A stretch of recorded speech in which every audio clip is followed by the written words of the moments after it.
¿Dónde más iré, Dios? ¿Dónde más iré?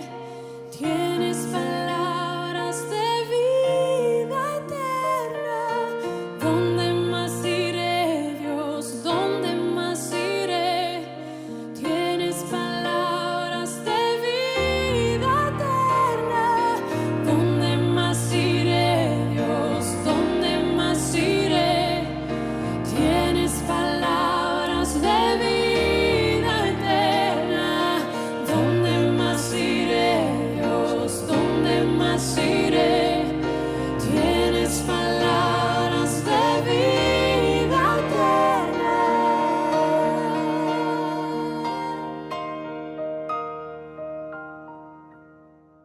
18. Todo Mateo capítulo 18 es un solo sermón, hay solo una unidad de pensamiento. Mateo, cuando compaginó el Evangelio, él lo organizó de tal modo que se centrara en 5 discursos que da el Señor en el Evangelio de Mateo, que son 5 discursos principales. No tiene un orden cronológico Mateo en ese sentido. Y este es uno de los discursos, el capítulo 18. Es el 4.º discurso y es un discurso único, por muchas razones. En primer lugar, porque es el único pasaje en el Nuevo Testamento dentro de los Evangelios donde el Señor da un sermón dirigido exclusivamente para la iglesia. Y eso es algo notable, porque ni se sabía en esta instancia qué era la iglesia, no había ninguna idea al respecto. Y el Señor hace algo tremendo. Los discípulos se acercan a Jesús y en el versículo 1 le preguntan: en aquel tiempo los discípulos vinieron y le dijeron, ¿quién es el mayor en el reino de los cielos?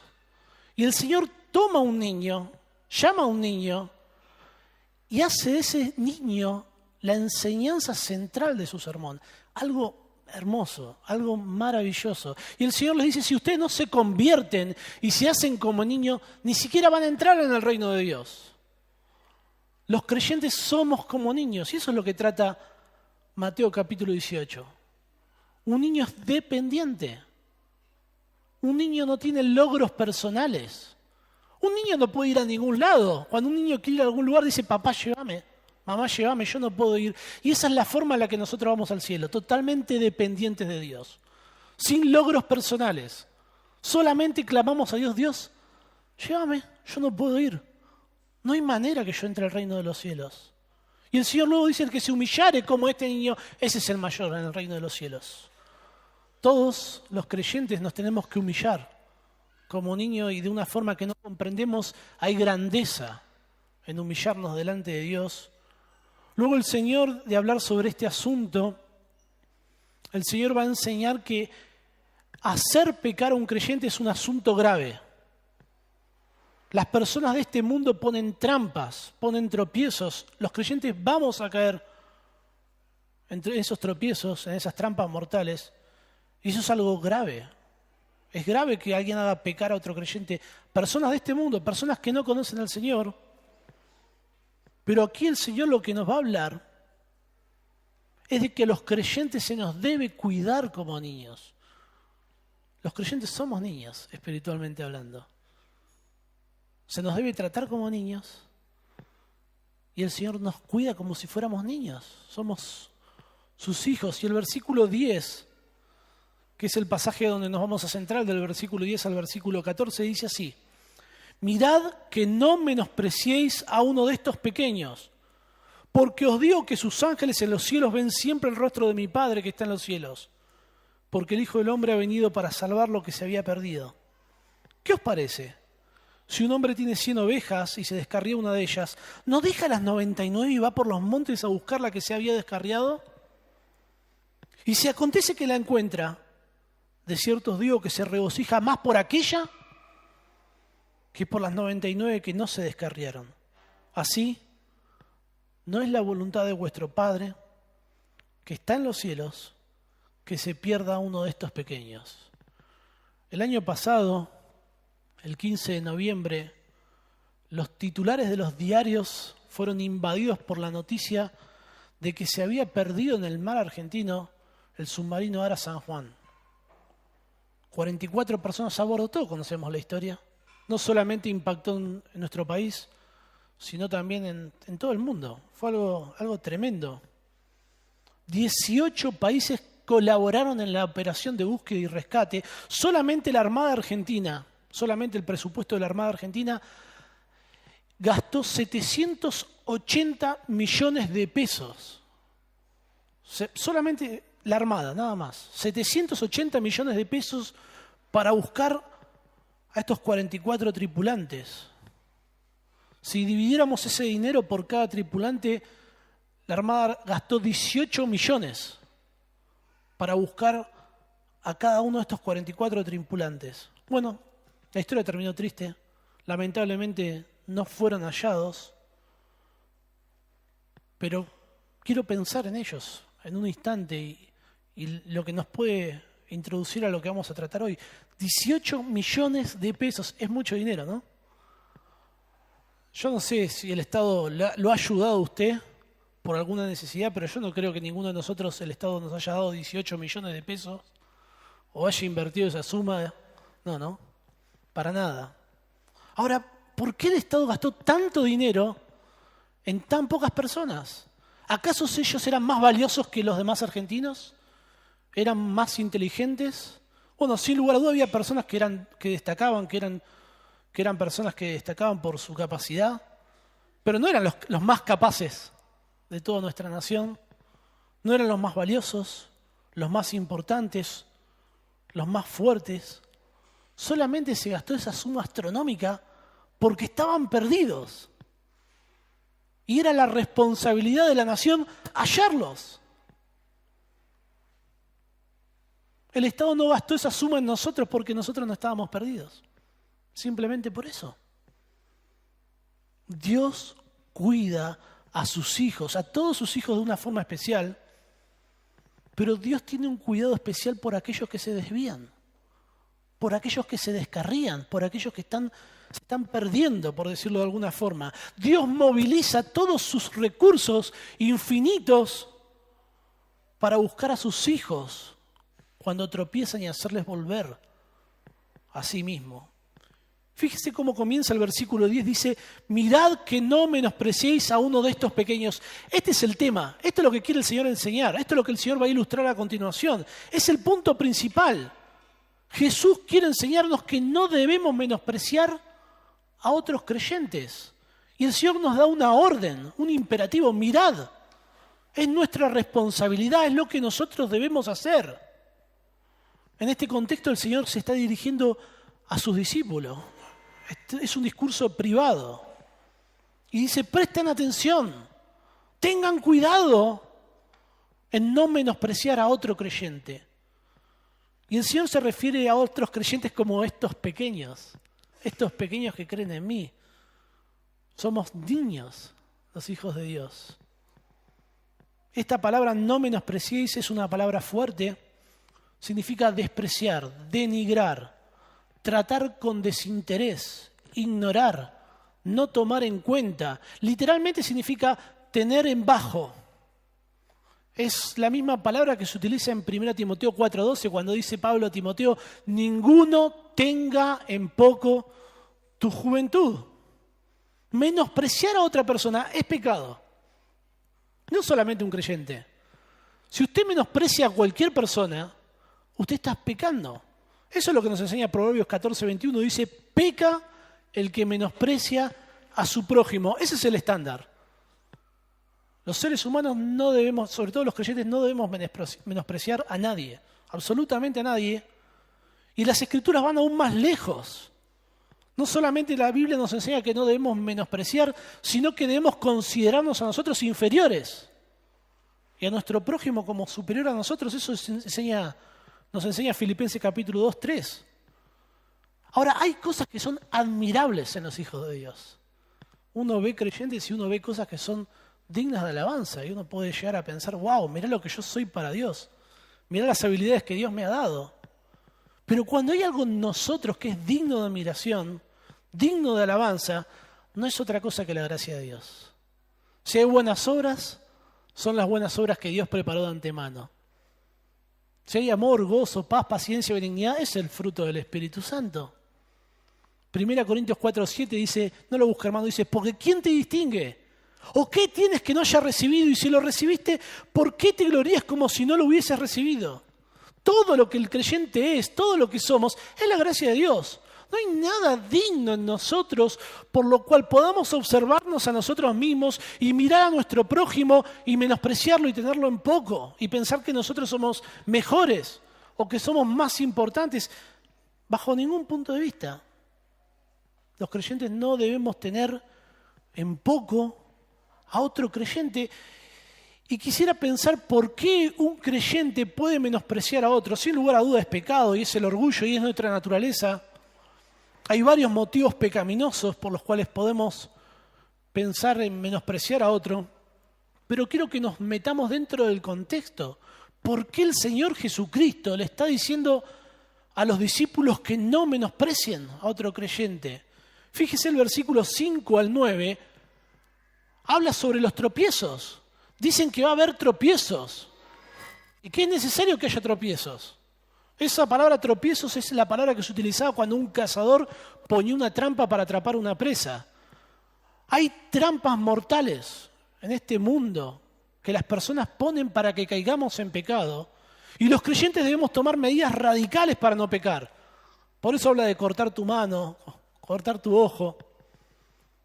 Y cuando vemos en el versículo 10, se nos compara con ovejas que se descarrían, que se desvían, que se apartan del Señor. Y en el versículo 15 comienza diciendo, por tanto, si tu hermano peca contra ti. Todo el contexto en el que está enseñando el Señor habla de los tropiezos, habla de que los creyentes van a tropezar, habla de que los creyentes se van a descarriar como ovejas, habla de que los creyentes van a pecar unos contra otros. Pensemos cómo eso afecta a las relaciones.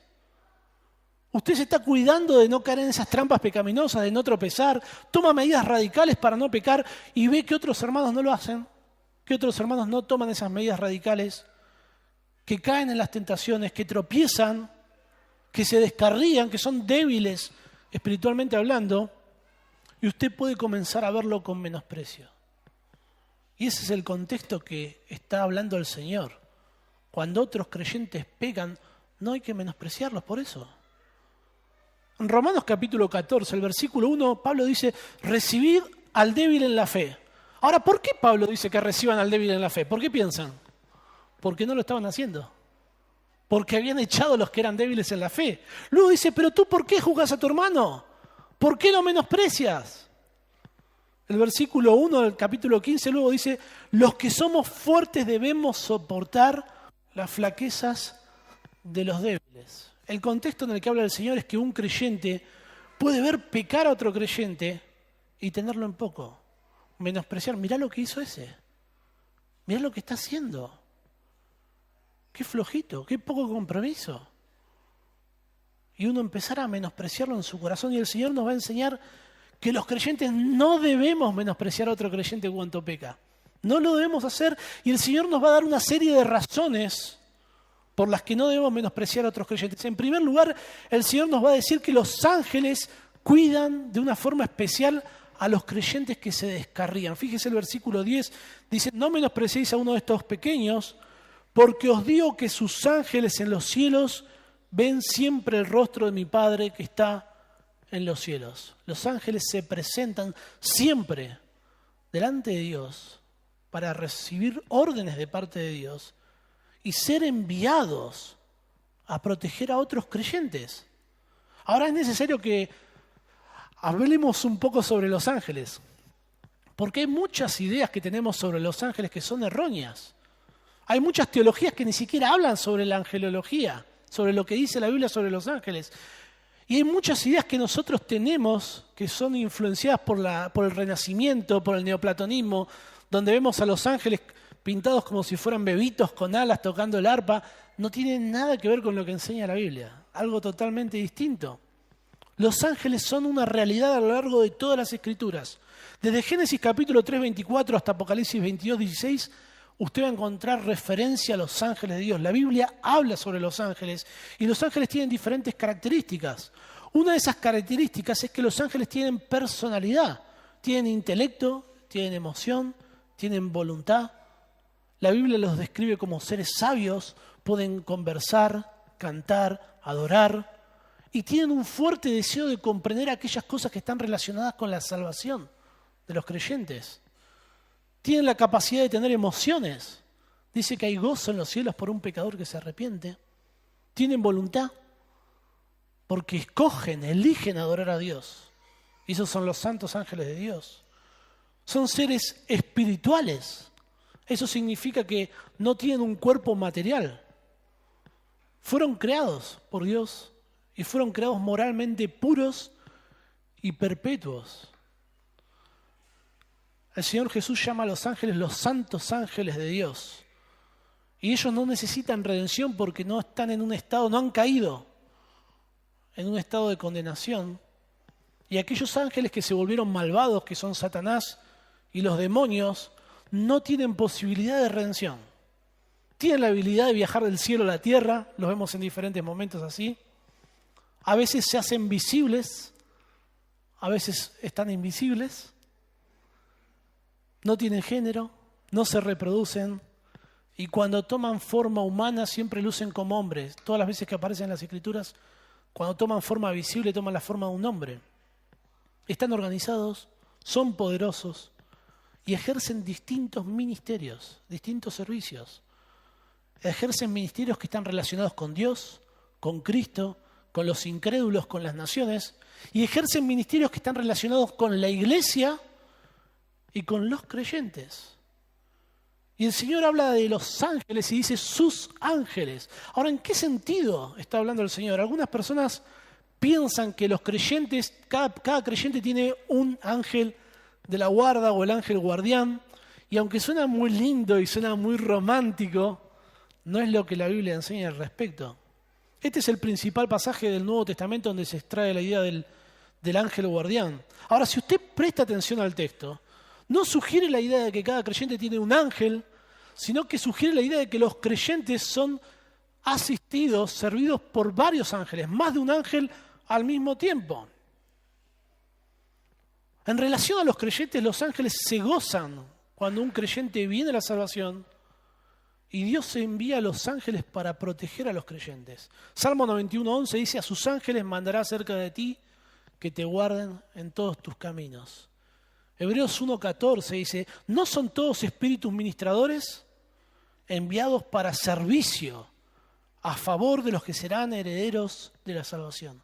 Uno de los ministerios de los ángeles es servir a los creyentes, para que los creyentes honren a Dios. Bueno, hay muchas preguntas que nos podemos hacer al respecto que no vamos a encontrar respuesta. No sabemos cómo nos sirven, no sabemos de qué manera nos sirven, cuándo nos sirven, porque la Biblia no lo enseña, pero podemos tener la certeza de que Dios los envía a nuestro servicio. Dios los envía a protegernos. Y es en ese sentido que el Señor se refiere a los ángeles. Dios enviando a sus ángeles a proteger a los creyentes. Sus ángeles en los cielos ven siempre el rostro de mi Padre que está en los cielos. Ver el rostro del Padre implica tener comunión con Dios, estar a las órdenes de Dios y cumplir los propósitos divinos de Dios. Ustedes recuerdan cuando en Lucas 1:19, cuando el ángel Gabriel se presenta a Zacarías, le dice: yo soy Gabriel que estoy delante de Dios y he sido enviado para hablarte. Estar delante de Dios implicaba ser enviado por Dios y cumplir las órdenes de Dios. Ahora, ¿de qué nos están protegiendo los ángeles? En este contexto que está hablando el Señor, ¿de qué es lo que nos están protegiendo? Muchas veces estamos por cruzar la calle y nos pasa un auto y decimos: fue un ángel. O hay un accidente y no nos pasó nada y decimos: un ángel me protegió, evidentemente. Recordemos el contexto en el que se está hablando acá. Del versículo 5 al 9 se habla de que va a haber tropiezos, de que las personas de este mundo nos ponen trampa, que los creyentes muchas veces van a caer en esas trampas. Luego el Señor está hablando de que debemos tomar medidas drásticas para no pecar. Y aquí el Señor habla de que los creyentes a veces nos desviamos, nos descarriamos como ovejas. Los creyentes somos asistidos por los ángeles para volver a Dios cuando tropezamos. para volver a Dios cuando nos descarriamos. Aunque no entendemos exactamente cómo trabajan, vemos sin lugar a dudas que cuando estamos en peligro de pecar o cuando pecamos se desata una guerra espiritual. Y nosotros no somos ni conscientes de eso que está sucediendo. Estamos en un mundo minado de trampas pecaminosas y Dios no nos libra nuestra suerte, Dios no nos deja sin cuidado.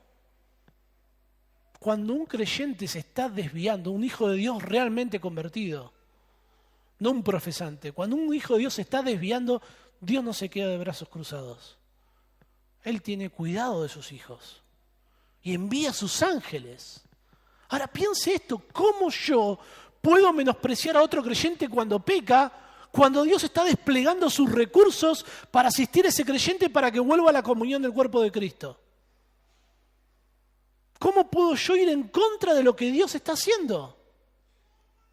Esta es una de las razones por las cuales los creyentes no debemos menospreciar a otro creyente cuando peca. La segunda razón es que Cristo cuida a los creyentes que se descarrían. Fíjese el versículo 11, dice, porque el Hijo del Hombre ha venido para salvar lo que se había perdido. Bueno, este texto, el versículo 11, no se encuentra en los manuscritos más tempranos del Evangelio de Mateo. Si usted tiene la versión de las Américas, hay una nota que dice que este versículo no se encuentra en los mejores manuscritos. Y hay algunas versiones que son muy usadas popularmente que directamente quitan este versículo. Usted tiene el versículo 10 y pasa directamente al versículo 12, como la Nueva Versión Internacional, la Nueva Traducción Viviente, la Reina Valera actualizada 2015. Ahora, este mismo versículo sí se encuentra en Lucas. Y no hay ninguna duda en cuanto a lo que se enseña en Lucas y en cuanto a la autenticidad que tiene Lucas. Y lo que está diciendo aquí es una verdad bíblica, sin lugar a dudas. Es probable que algún copista lo extrapolara de Lucas y lo incluyera aquí para arrojar más luz al respecto de ese tema, pero ya que no hay duda que no es parte del Evangelio de Mateo este versículo, no lo vamos a tratar acá, sino si en algún momento hablamos en Lucas, lo vamos a tratar ahí en Lucas. Vamos a pasar al versículo 12. Las Escrituras enseñan que Jesús es el buen pastor que da su vida por las ovejas.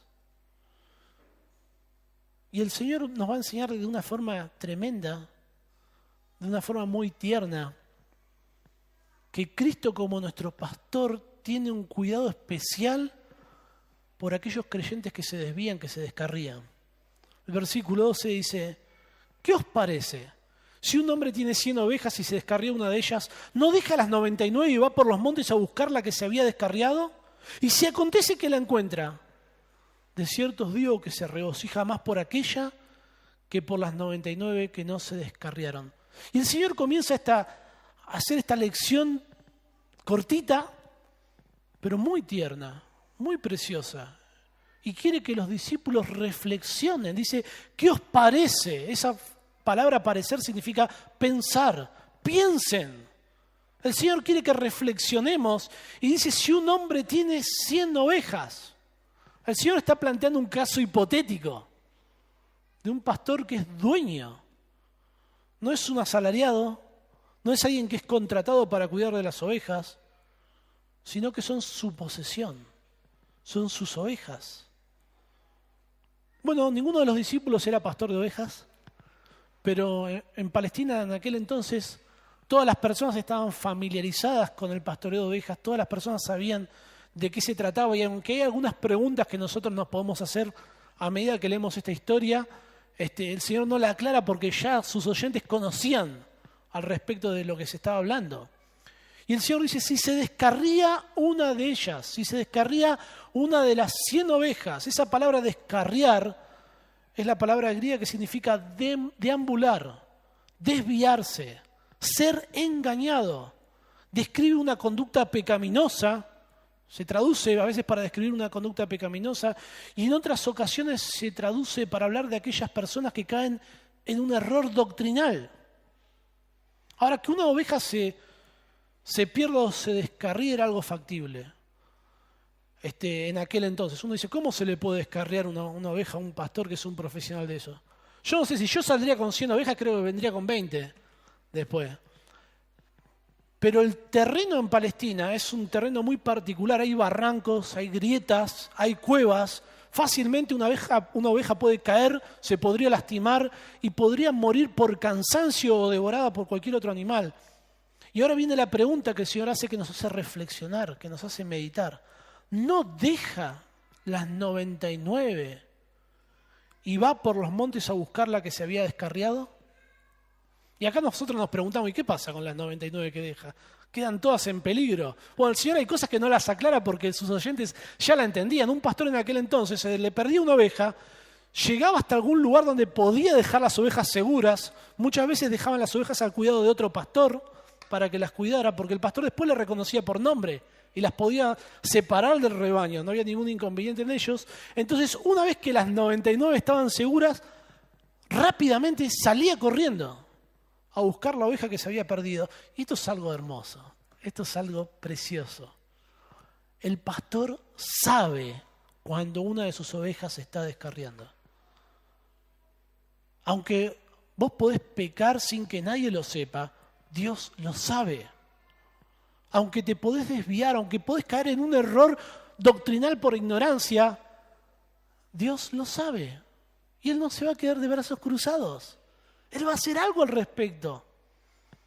Un pastor conoce a sus ovejas. El Señor en Juan 10:14 dice, yo conozco mis ovejas, yo soy el buen pastor y conozco mis ovejas. Y en 10:4 dice que las llama por nombre. Bueno, los pastores en aquel entonces les ponían nombres que tenían que ver con distintivos físicos, ¿no? Alguna ovejita por ahí la llamaban la renguita, a otra la llamaban la peticita, a otra la llamaban la gordita, no sé, diferentes apodos le iban poniendo y así era como las iban llamando. Y las ovejas iban respondiendo a la voz. Sabe que tiene 100 ovejas y que hay una que se perdió. Conoce el número. En segundo lugar, el pastor cuida a cada una de sus ovejas. No solamente a las que lo siguieron fielmente. No es que llega ahí y dice, a ustedes las voy a cuidar porque ustedes sí que me siguieron. Ustedes son mis especiales 99, no como aquella oveja que se descarrió por allá. Que reviente, no. No hace eso.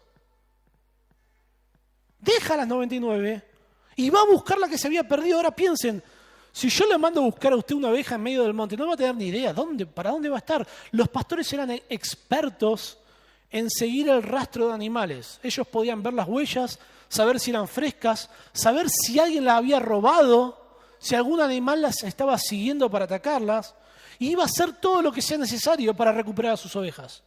Iba a buscar a los ladrones, a defenderla de animales, y cuando encontraba a su oveja cansada, quizás lastimada, sanaba sus heridas con aceite de oliva, la cargaba sobre sus hombros y la traía caminando gozoso al rebaño porque había encontrado su oveja.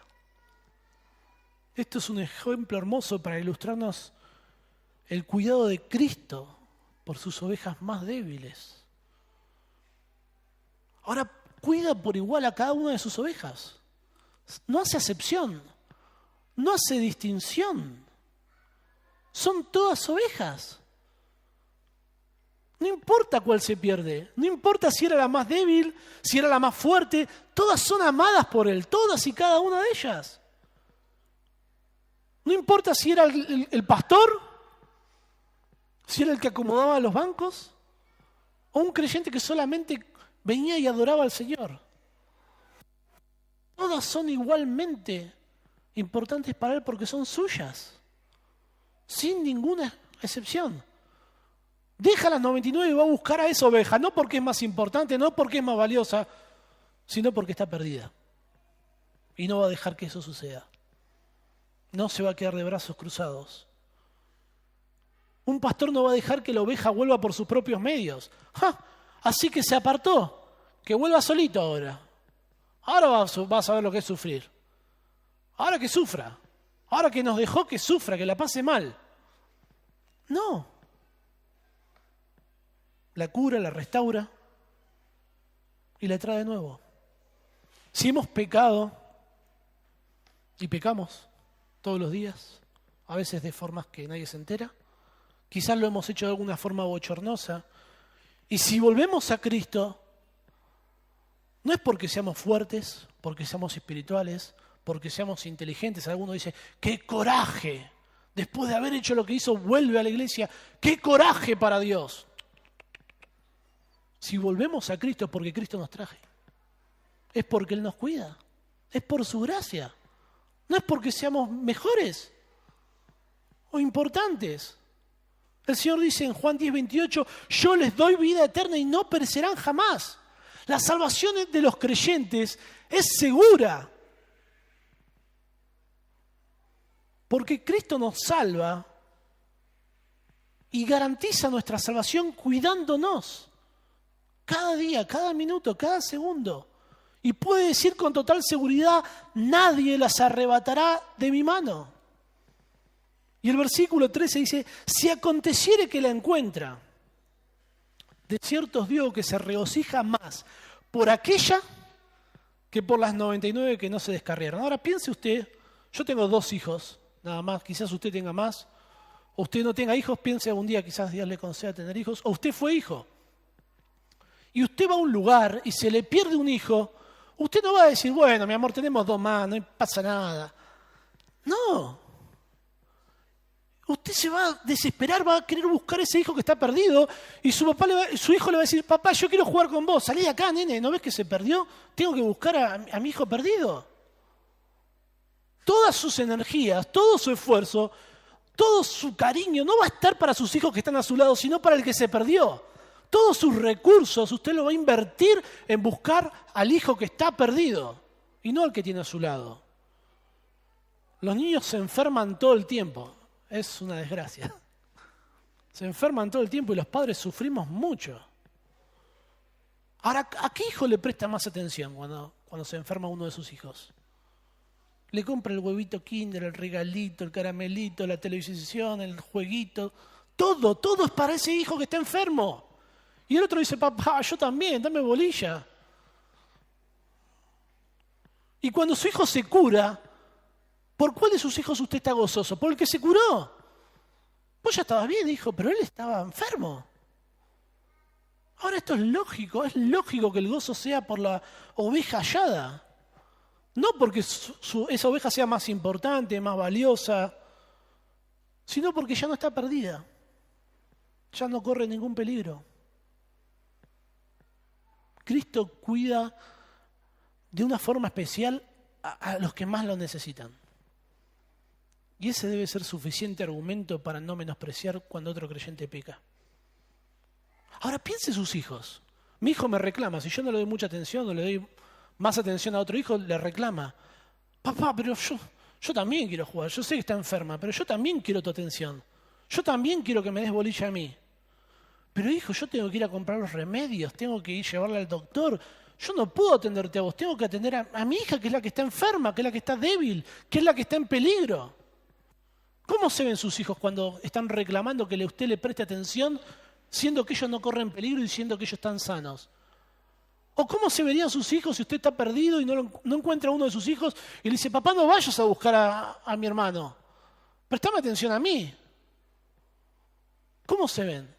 Inmaduros, pues son niños, insensibles, egoístas, orgullosos. Todo para mí, yo me merezco toda tu atención. Así nos vemos los creyentes cuando reclamamos que la atención sea toda para nosotros. Yo quiero que me visiten a mí, yo quiero que me aconsejen a mí, yo quiero que me discipulen a mí. Sobre todo el pastor, tiene que visitar a todos, ver a todos, atender a todos. No, hermanos, esto no es así. Debemos atender a quien lo está necesitando. Todos nuestros recursos los debemos poner en aquel que se está desviando, en aquel que se está descarriando. En vez de preocuparnos de una forma egoísta para que nos atiendan, lo que debemos hacer es atender nosotros a otros, a quienes más lo necesitan, buscar a otros, cuidar a otros, amar a otros. Algunos dicen, no, pero es que en mi iglesia nadie me quiere. Bueno, quiéralos usted, empiece usted. Es que nadie me visitó. ¿Y usted quién visitó?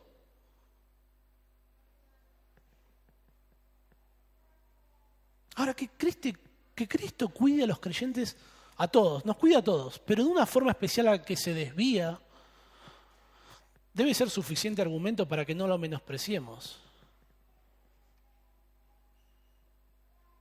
Primera Tesalonicenses 5:4 dice: os rogamos, hermanos, que amonestéis a los ociosos, que alentéis a los de poco ánimo, que sostengáis a los débiles, que seáis pacientes para con otros.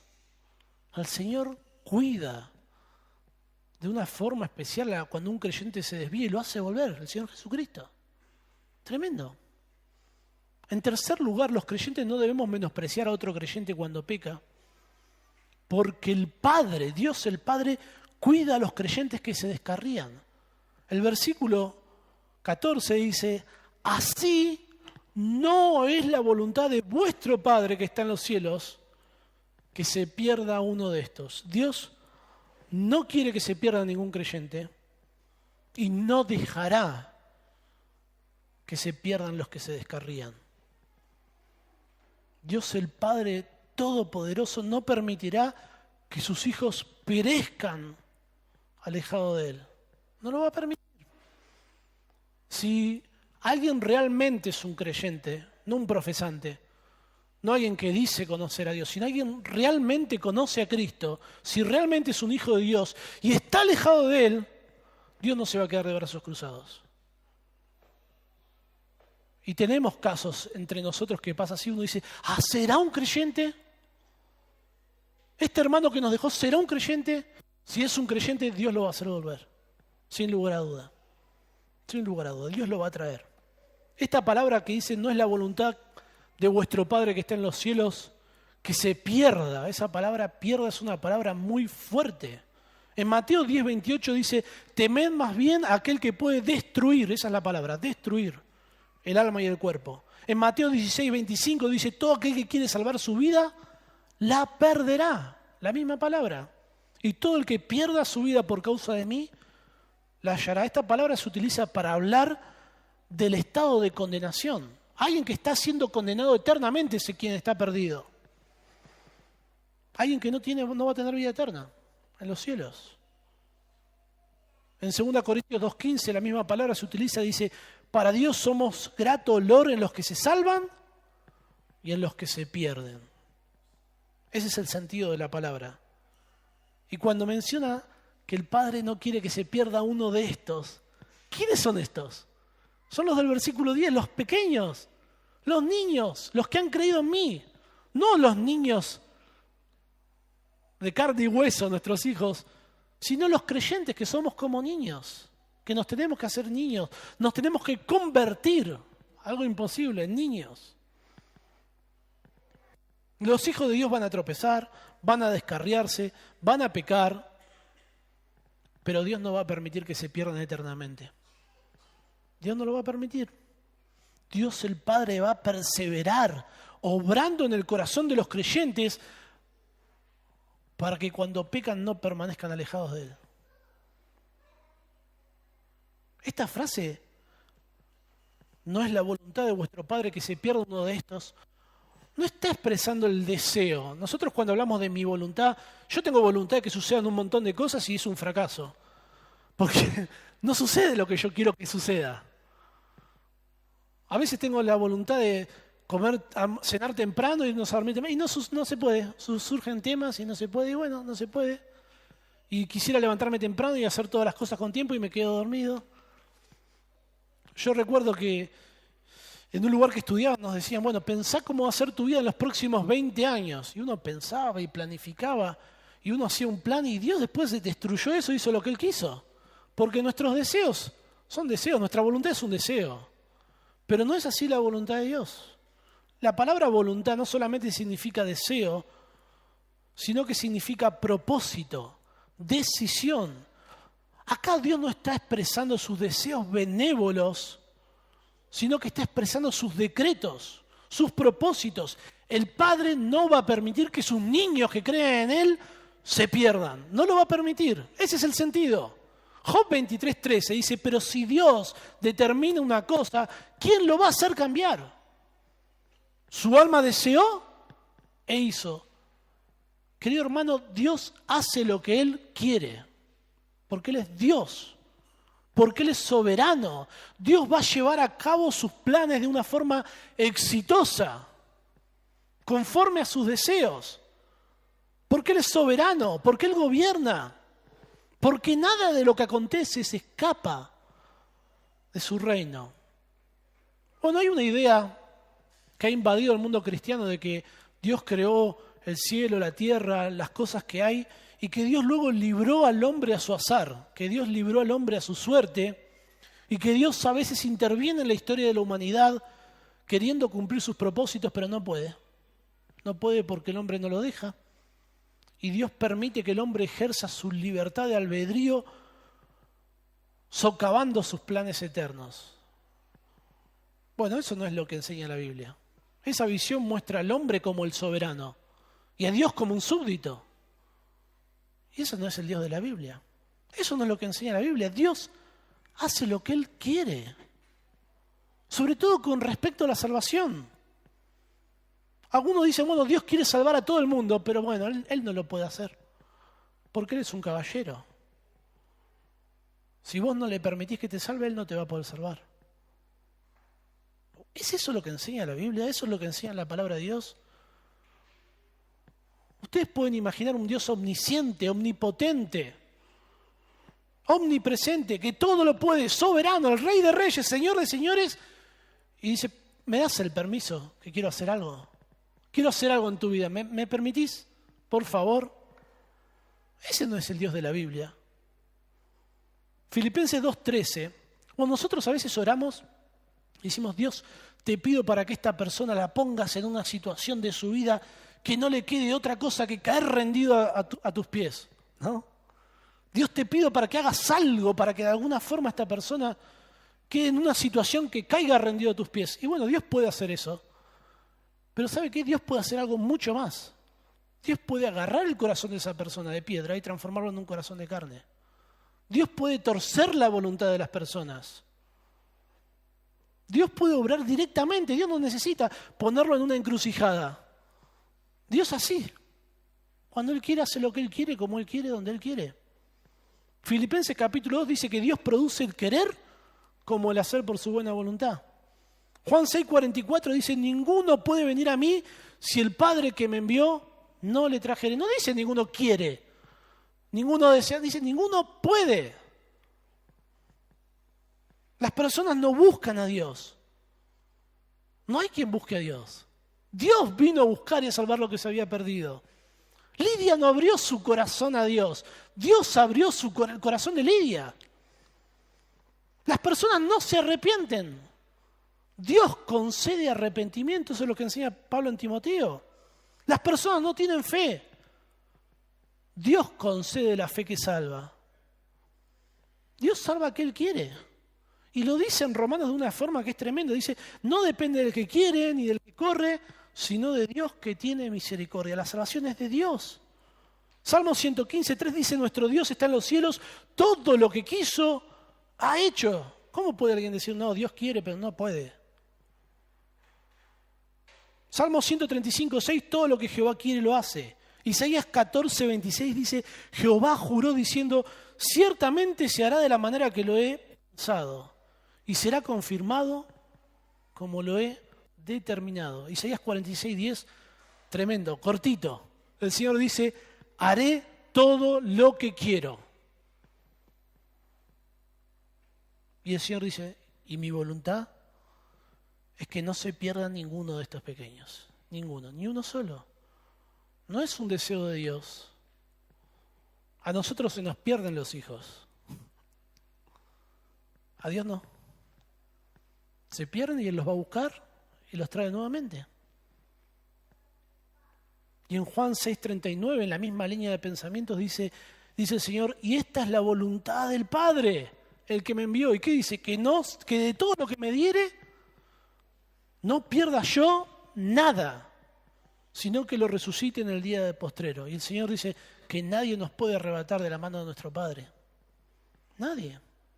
Estamos en la mano de un Dios poderoso, todopoderoso, soberano, que hace todo conforme a sus propósitos Y el propósito de Dios es que no se pierda ninguno, y es por eso que Dios no solamente lo salva, sino que Dios lo mantiene salvo.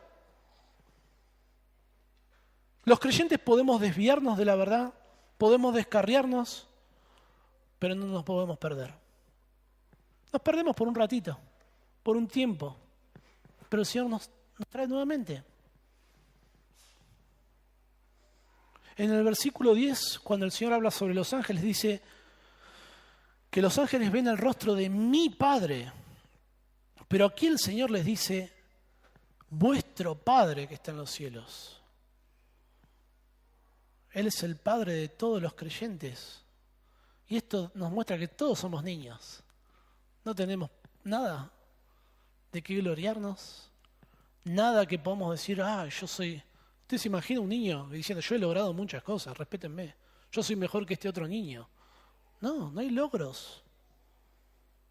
Hay orgullo en los niños, no les voy a decir que no. Pero no hay ningún logro personal, hay una dependencia. Los niños son dependientes. Yo lucho mucho con mi hijo porque le cuesta comer, él no le gusta comer, mi hija se come todo, pero a mi hijo no le gusta comer. Y un día, luchando para que coma, él me dice, basta papá, no quiero comer. ¿Sabes qué? Le digo yo, ¿sabes qué? ¿No querés comer? No te doy más de comer, se acabó. No hay más comida para vos en esta casa. Y él llorando me dice, papá, si vos no me das de comer, me voy a morir. Necesito que me obligues. Porque si no me muero. Así somos espiritualmente los creyentes. Niños que necesitamos de Dios, que dependemos de Él. Y que si Dios no nos asiste, nos morimos. La vida cristiana, somos salvos por fe. Y vivimos la vida cristiana por fe. Necesitamos de la gracia de Dios toda nuestra vida.